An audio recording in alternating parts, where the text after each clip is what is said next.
share it. I signed a contract on a Sunday evening, the very next day, and I closed about 3 weeks later, and it was a $25,000 assignment.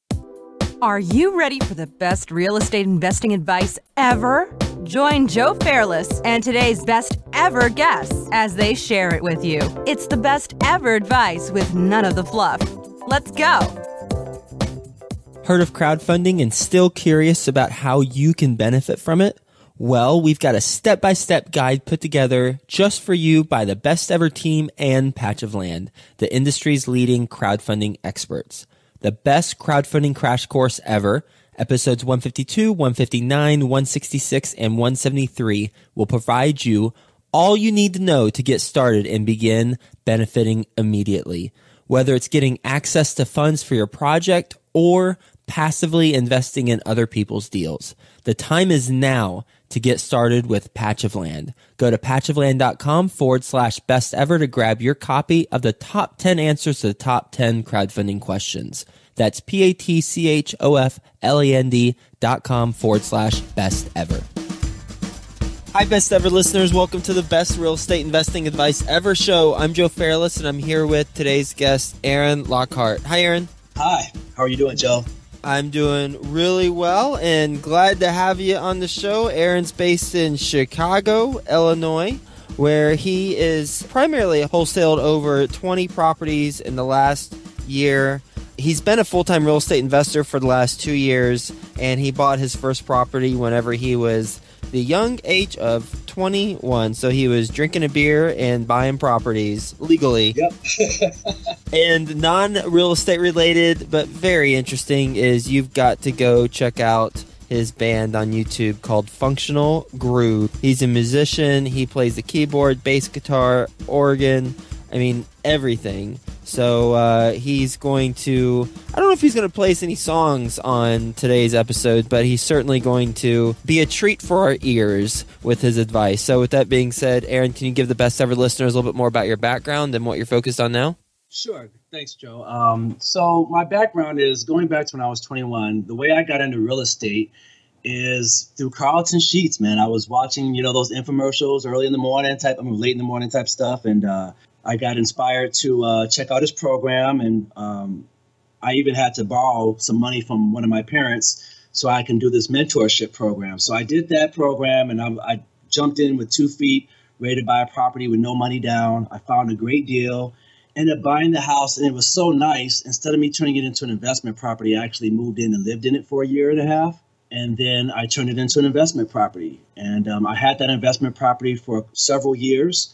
Over the next 2 years after me buying that first property, I bought 2 other ones. So by the time I was 23, I had 3 investment properties collecting rents. And by the time I was 27, what happened is I never jumped into real estate full time. I always had a career.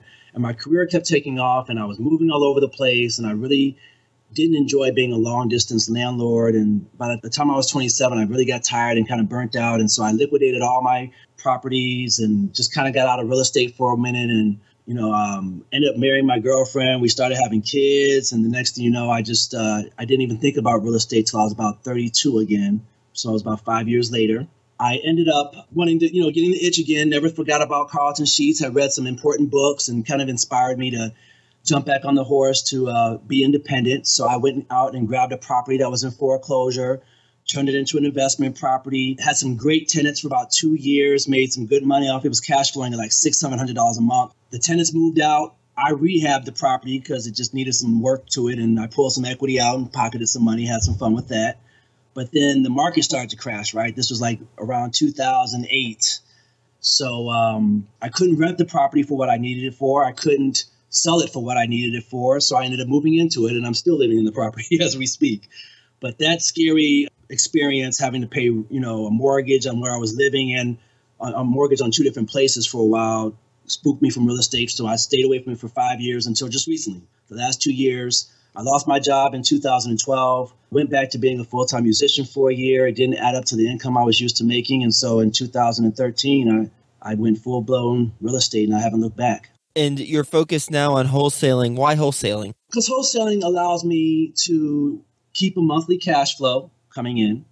And it gives me an opportunity to do one specific thing, and that's to keep the really, really good deals for myself, right? That's why I have 3 rental properties right now, and I've been able to flip a few properties over the last years because they were just really, really good deals.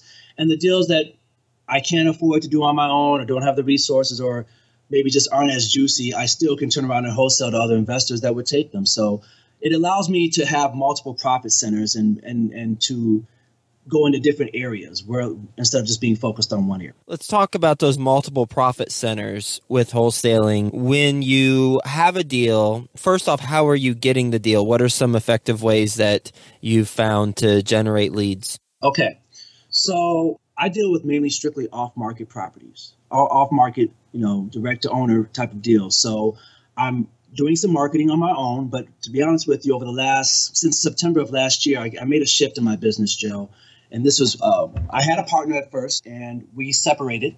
And I realized what I was good at, Joe. And this is one of the things I was going to talk about with your crowd is that you have to know what you're good at and outsource the rest, right? I knew that I was good at managing a team because I have 13 years of sales management experience. I knew I was good at negotiating deals because I have 8 years of going door to door in businesses and residential communities. So that's what I'm good at. I'm going out in the field, meeting these people, walking the properties, negotiating the price, getting the deals, and then obviously delegating tasks and running my team. So I now have partners that they spend the money on the marketing. They send me the leads. I work the leads, and then we split the profits. So I don't have to focus on doing direct mail campaigns and pay-per-click campaigns and all the stuff that I was struggling with a year ago, trying to master. I've outsourced that, right? And so now to create the different profit centers, so if it's a deal I can wholesale to my buyer's market, to my buyer's network, great. I keep it in the funnel. If it's a deal that doesn't make sense for us, like say, for example, it's a foreclosure and I don't have buyers that do foreclosures, I have a realtor that does that. If it's a deal that's a short sale, I don't have people that do short sales, but I know a realtor and a lawyer that does that. I outsource it. I have deals that sometimes people want close to retail value. Well, that doesn't make sense for an investor. So I have a realtor or a person that specializes in lease options and subject tos and wraparounds that I'm not an expert in, that I outsource that stuff to. So basically, I have my business set up that if I can get somebody to raise their hand and say, yes, I want to sell my house and I'm ready to move now, if I can't turn it into a deal for myself or my buyer's network, I have a way to outsource it and turn it into money and monetize the. And with each of those options, it's really interesting that all you need is somebody who wants to sell, and then you've got a place for them. Mm-hmm. For each of those options, is it a 50-50 split? No. I mean, it depends on the partner. Every partner is different. Everybody wants a different cut or a different type of position. So no, it's not. I don't have a set policy. I kind of let every relationship manifest on its own, and I have individual agreements with my clients. And what are the ranges of partnership options? I would say, one partner is 50-50, another one's 60-40. So I guess, it's probably 50-50 or 60-40 for the most part. When you have a deal that makes sense for you, what does that deal look like for you and your investors? Oh, great question. It's a deal that has a ton of equity in it, right? We all use that formula, to ARV times 65, minus 35 to 40%, and minus repairs gives me my buy price. So when I can get a deal that, and see, as a wholesaler, I have to get to that price, and then I have to create some more spreads, right, for myself, right? So usually the deals that I can get at 40% below market value or better are the deals that make sense for my investors. My investors can do the gut rehabs. They can do the burnt out shells and abandoned buildings and all that other stuff. So that's never an issue. I do try to avoid the war zones and the really terrible neighborhoods. But fortunately for me, I've been able to find investors that will pretty much have an acquired taste for everything. So the numbers just have to make sense at that point. A deal that just has a ton of equity, basically people that accept my low ball offers at this point. And what is that formula again? The ARV minus 35 minimum, minus 35%. Then minus repairs. So I'll basically, let's say a property's worth $100,000, I'll multiply that times 0.65, and then I'm taking off whatever the repairs are, and that gives me my buy price. And ARV, for any best ever listener who might not know what that is, stands for? After repair value. So that means after the property has been rehabbed and ready to go on the market for full retail value. What is your best real estate investing advice ever? I would say that it takes time, money and or experience to become an expert at something. So operate in your strongest area and outsource the rest. That is what was the catalyst for change in my business. The first year and a half I did wholesaling, it was a struggle. The first 3 to 4 months, analysis paralysis, trying to learn everything, try to read everything. And then when I jumped into real estate, there were so many different ways to make money: wholesaling, lease options, trying to connect with hedge funds and do certain things like that. So I changed hats so many different times. And then I ran myself ragged trying to do everything: marketing, negotiating deals, connecting with buyers. It just was too much. So I picked one lane and I picked what I was good at, and then I outsourced the rest, right? So maybe you're the guy that you're not technically savvy. You don't want to sit here having to respond to emails and having to do marketing campaigns. Okay, hire a virtual assistant for $2 to $3 per hour from the Philippines to do it for you. There's plenty of them out there that are experts on that stuff. I have 3 of them. So that's what I did. I basically picked my lane that I knew I was strongest at, what I was good at, and I outsourced the rest. When you're looking at team members to outsource to, how do you qualify the team members? Great question. It's not something that, hey, I just have one conversation with you. Oh, okay, great. Let's give it a try. It's something that I do some homework on the people. I usually go out and meet them in person. We have lunch, maybe twice, where there's some good dialogue there. We've had a chance to look in each other's eyes, get a feel for how, ask some in-depth questions, pull back the veil a little bit to see how we do business. Most of the people that I work with were referred to me by someone that I trust or I've worked with in the past. Just because there's a lot of snake oil out here, Joe. There's a lot of people that front, or they're wannabes, or they're not serious, or they're shady. So, yeah, I definitely screen my people. I have to meet them in person. I mean, I don't care if I'm working with somebody from Colorado. Either you're getting on a plane or I am. I'm meeting you in person. I don't do this whole talk over the phone once or twice or connect with somebody through email and I'm ready to do business with you. That's not how. How do you do that with the people in the Philippines you're paying $2 to $3 an hour? I interview them by video, Skype. I make them go through a series of questions, first of all, to get to that point, and then I will interview them over Skype more than once. Most of the time, I'll have my executive assistant there with me as well, so I even have a second opinion. And then, with virtual assistants, man, I mean, if you've ever been a manager, Joe, you'll realize that how people sell you in the interview and what you actually get sometimes in the work performance are 2 different things. So I'm not going to sit here and act like my process is flawless and like I haven't had turnover. I'm probably on my 7th or 8th BA to find the right people. How'd you find your assistant? She's my family member, my oldest sister. Okay. So that interview is pretty short. That was pretty short. My sister, this is not my first time doing a business. I tried my first hand at my own business back when I was 26. It was a company called AccuScore Enterprises. We did credit repair and stuff like that. And then I tried another business when I was about 31. So this is my 3rd business. And my sister has been there for all 3 rides. She believes in me. I believe in her. We work well together. She's been my best friend since I can remember. And she's like Pepper, and I'm like Tony Stark. The girl is sharp. She's a razor. She gets stuff done. She's on top of it. And so, yeah, we work really good together. And so, yeah, she has my back and I have hers. I've taken her everywhere I've gone. When you look at wholesaling, how have you had to evolve, or how have your partners had to evolve their business over the last couple of years? That's a great question.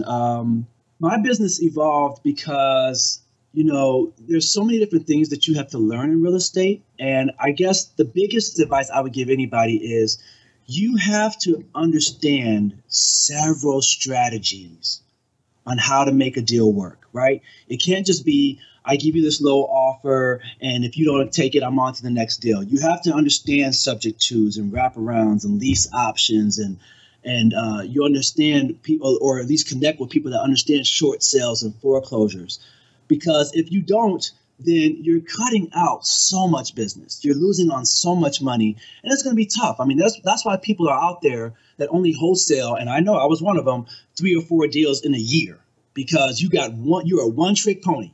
You know what I mean? You got one way to make money in the game, and that's just not going to work. So the way I had to evolve was I had to always study and learn new strategies until I was comfortable attacking a deal from multiple angles to be able to make it happen. And how did you study? What resources and materials did you use? I read a lot of books. I'd say that was definitely number one. I went out to a lot of different RIA meetings. I connected with other investors.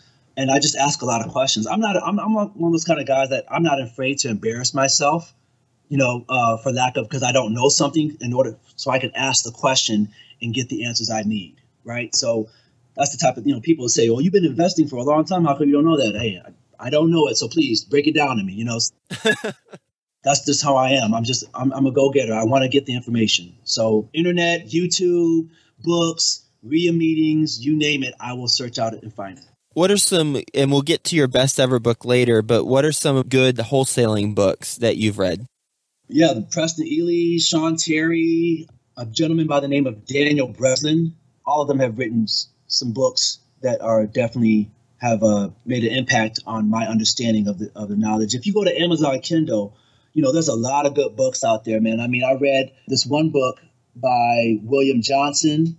I read a book by, what was that guy's name? Brian Haskins. When you're reading these books, are they, because I imagine Chicago is a little bit different from other markets. Mm-hmm. What are the unique aspects of Chicago that you have to take into account? Chicago has a lot of old historical type properties, man. Like, you got the history of the Chicago fire, so there's a lot of bricks and, properties were just built a long time ago. So some of the unique things about Chicago is just the dynamics of it. Like, I'll give you an example. You go into Chicago, like if I'm investing in Chicago, I typically can't go beyond 0.3 of a mile for comps because neighborhoods are literally street to street, block to block sometimes.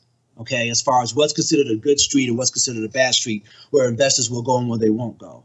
So that's the tricky thing about Chicago, really understanding the neighborhoods.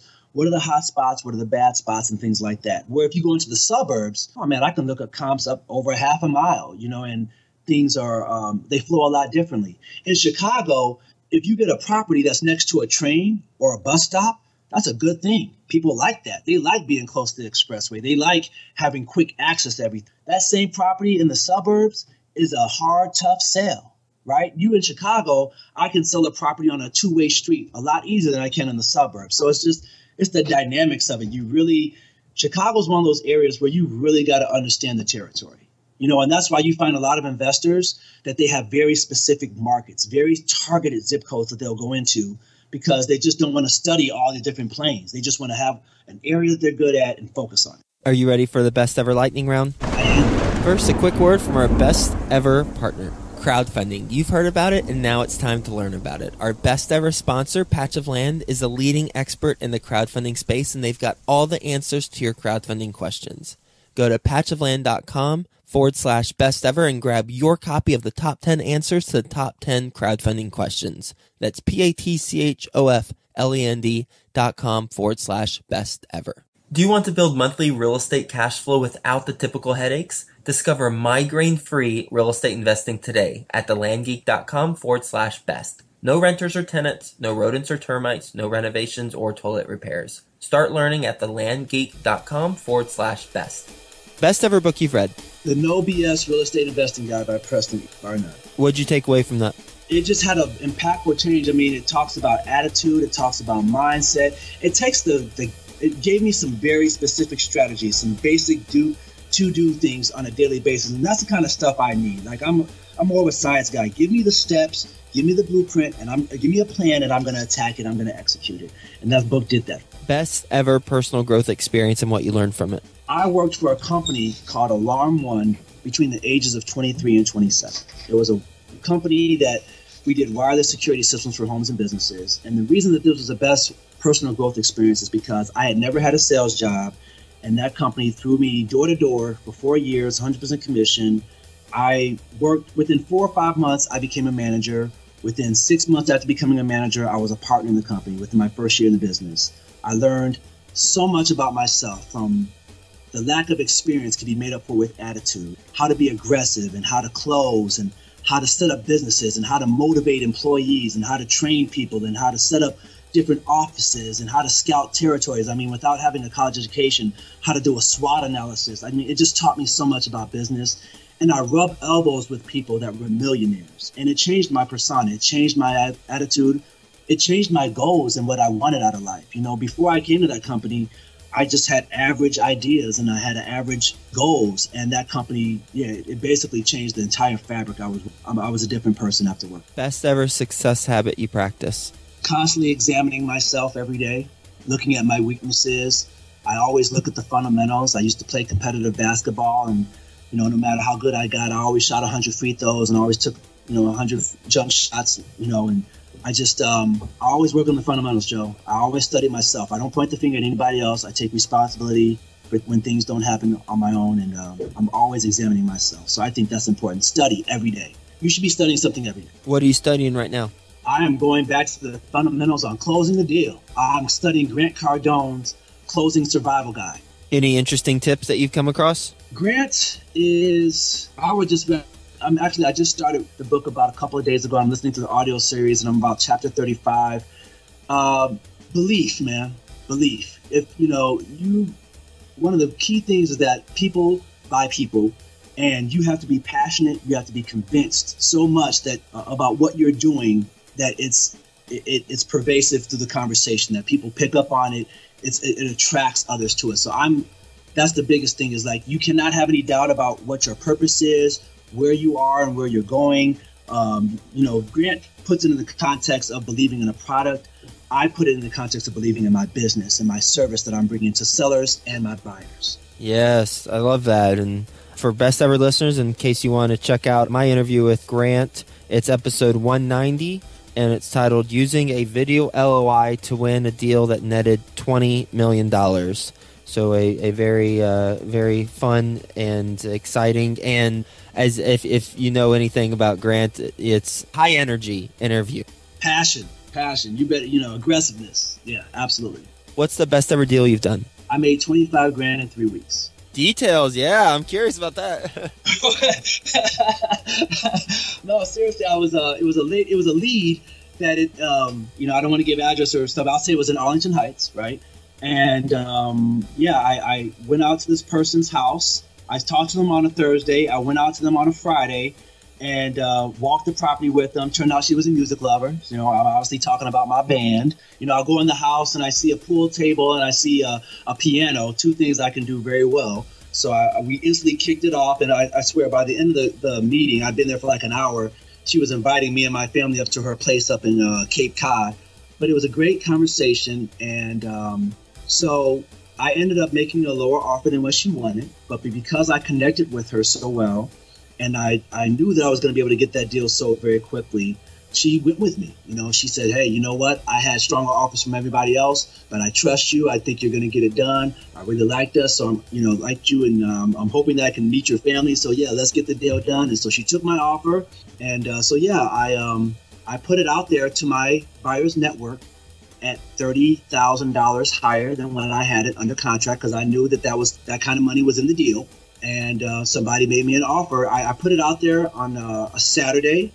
I signed a contract on a Sunday evening, the very next day, and I closed about 3 weeks later, and it was a $25,000 assignment. Best ever project you're most excited about right now? I just dropped a couple grand to completely tweak out my Podio CRM tool that I'm using to manage my customer relationship. This customer relationship management tool is Podio, and I just paid some money to add all these automated tasks, and I can send emails and text messages from my Podio now. I can generate documents within a contract within 45 seconds by filling in a few fields and pushing a button. So I'm able to do so much more work, and I'm so much more free now to be on the phone and work on deals and negotiate contracts with buyers. I'm no longer, losing 2 hours a day trying to delegate tasks for my VAs and all this other stuff. And it's just so exciting that I have this new system that's allowing me to thrive at what I'm good at. Best ever way you like to give back? Teach others about investing and operating their own business, while hopefully helping neighborhoods make a comeback or thrive. That's definitely, I have a passion for real estate. I have a passion for helping others. So I already have, churches, and I have real estate groups reaching out to me, wanting to invite me out to their meetings and share with people, what I'm doing. and how I do it, and I'm excited about that. That's definitely something I feel is my legacy, to give back to people and show them, to pave the way. I mean, I believe in abundance. There's enough for us out here for everybody, so I'm not hiding my secrets, man. I have nothing to hide. I'm a glass house. I tell that to everybody. I will teach you what I know. Best ever quote. Excellence is never an accident. It is the result of high intention, sincere effort, intelligent direction, skillful execution, and the vision to see obstacles as opportunities. Yeah, I'm shaking my head. Yeah, I love that. Yeah, shaking it up and down, not sideways. Who said that? I don't know. I saw it on the internet one time and I grabbed it, and I've made it my mantra. It's everywhere I go. Yeah, well, that's a quote according to Aaron Lockhart. Yeah, there you go. If no one else is going to claim it, you might as well. Right. What would you say is the biggest mistake you've made in real estate? Changing hats too many times. You know, I at the beginning, I got discouraged too quickly, right? Like if something didn't happen for me in a month or two, I was ready to look at something else. You know, I just didn't have enough patience. And that cost me time, and it cost me money. And when I finally just, gutted it out, tightened my belt, suffered through the pains to figure something out till I got good at it, is when I made a difference. So the biggest mistake I made, like when I first got started in real estate, the first couple months, I tried to work with this one group and just supply them with deals. That didn't work out. So then I jumped ship, and then I tried to do my own thing, but then I struggled. That didn't work out. So then I went back to, okay, I'm going to get out of wholesaling. Let me do lease options. And then I tried that for a couple months, and that didn't work out. So then I was like, okay, well, wait a minute. I'm going to try to connect with a hedge fund and maybe just try to feed these hedge funds. And then that didn't work out within a couple of months. And then I'm changing another hat. So I kept jumping from train to train to train if it didn't take off within a couple of months. I didn't give myself enough opportunity to get beyond the learning curve, to get good at something, to develop some expertise in an area. And so that hurt me at the beginning. So that was by far it cost me probably a year. And Aaron, what is the best ever place to reach you? My phone number, 630-410-9845, or my website, firstintegritygroup.com. Aaron, thank you so much for being on the show and sharing your advice with the best ever listeners. And some takeaways that I was writing down as you were talking. Well, I mean, clearly, even if I wasn't taking notes, which I was, one of the main themes throughout is knowing what you're good at and then placing team members to complement you and your business. And you talked about just at the very end where giving time to yourself to stay focused on the things that you need to see through and not bouncing around from one to another. I think it all kind of ties together where when you stay focused on what you're good at, then you're going to enjoy it. You're going to receive success. You're going to get more achievement, and then you'll bring on the team members and scale it out. And the other thing that I love, I mean, you're a continual learner. Robert Kiyosaki would give you a hug right now if he could, if you were in the same room, because that's his whole philosophy whenever I was doing the interview with him. And one of the things I'm always wanting to learn, and you nailed it, and that's what you focus on, and that is knowing different strategies for properties, because there's always an opportunity. It's just we have to be intelligent enough and educated enough to know, all right, this sounds like it could be a lease option. This sounds like a good opportunity for my foreclosure person. And that's something that I'm continuing to study for multifamily too, where there's always ways we can structure deals. And, clearly every deal's not going to happen, but it's about numbers and it's about terms. And if we're intelligent enough and educated enough to figure that out and know what's the best solution for the seller to solve their problem, because we solve problems, right? Right. We don't buy houses or we don't wholesale. We really solve problems. That's what we do, yeah. Thank you so much. Is there anything else you wanted to mention to the best ever listeners before we sign off? It's interesting that you brought up Robert Kiyosaki, because when you asked me what the best book I've ever read, what I actually wrote down for that answer was Preston Ely's No BS Real Estate Investing Guide, with Rich Dad, Poor Dad being a close second as far as an impactful change in my life.